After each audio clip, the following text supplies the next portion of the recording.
A business has a current ratio of 3:1.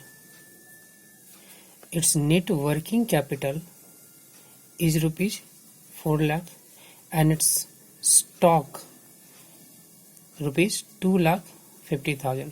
Calculate quick ratio. Quick ratio is equal to होता है liquid assets divided by current liability.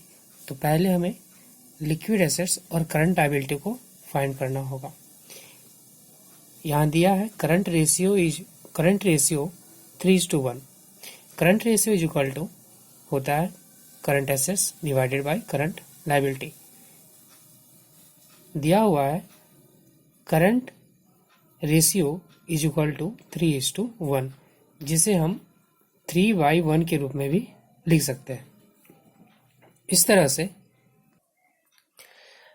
तरह से current assets divided by current liability is equal to 3:1।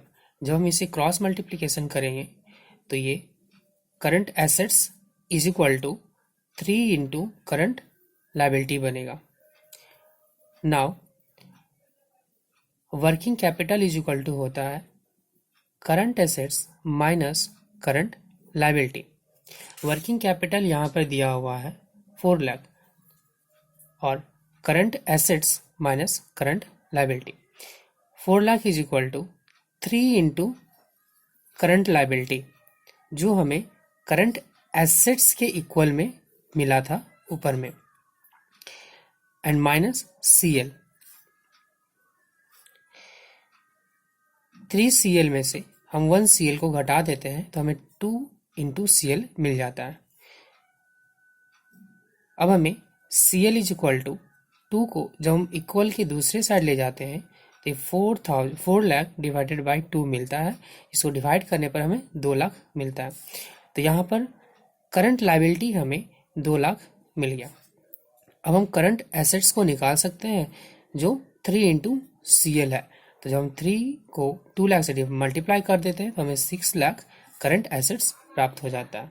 इस तरह से मेरे पास current liability 2 lakh और current assets 6 lakh मिल गया। अब liquid assets is equal to होता है करंट एसेट्स माइनस स्टॉक।